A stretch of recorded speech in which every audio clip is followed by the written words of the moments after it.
Hello বন্ধুরা, আমার নতুন একটি ভিডিওতে তোমাদের সবাইকে স্বাগত। জন্মাষ্টমীতে আমাদের বাড়িতে কি অনুষ্ঠান হয় আর আমরাই বা কি করলাম, চলো তোমাদের সাথে শেয়ার করে নিই।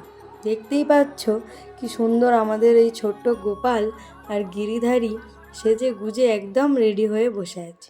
চলো এবার আমরাও একটু সাজগোজ করে নিই।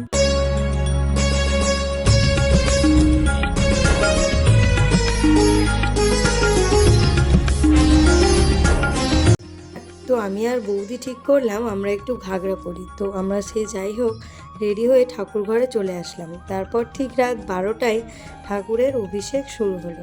ওই যিনি অভিষেক করাচ্ছেন উনি হলেন আমার দাদু, পরম বৈষ্ণব।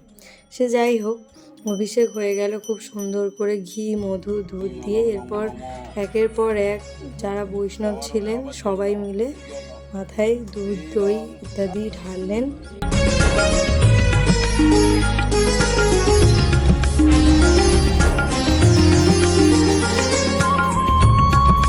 এরপর আবার গিরিধারীকে সাজিয়ে দিয়ে মেন পূজার আয়োজন শুরু হয়ে গেল। তো পুষ্পাঞ্জলি দেওয়া হলো, তারপর সারা রাত ধরে পূজা, আরতি ইত্যাদি সব কিছু হলো। এর পরের দিন আবার ভোগের আয়োজন শুরু। এই যে দেখুন কি সুন্দর বড় কড়াই করে আলুর দম, খিচুড়ি, প্রসাদ এইসব রান্না করা হচ্ছে।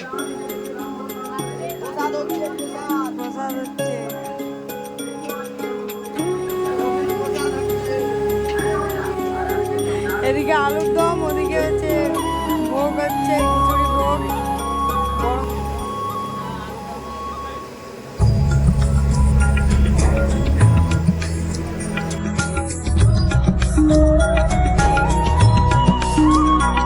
কি তৈরি হয়েছে মামা?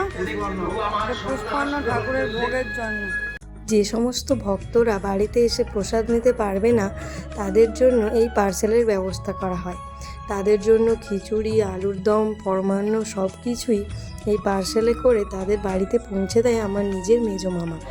তো এখানে এবার দেখতেই পাচ্ছ প্রায় 12 থেকে 14 কড়াই খিচুড়ি এখানে জমা করা হয়েছে। তার সাথে আলুর দম, পরমান্ন, চাটনি আর পুষ্পান্ন সবাইকে বিতরণ করা হবে এখান থেকে।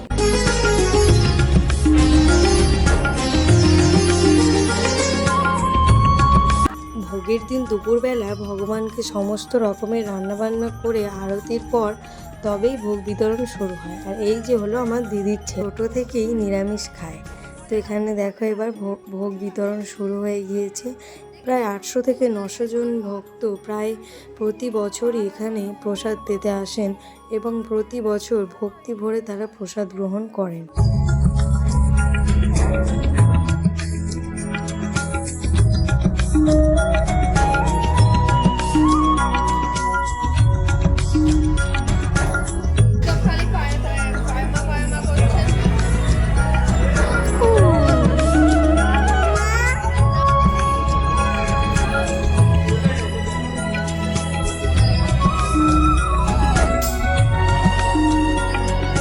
চলুন আজকের মতো এই পর্যন্তই।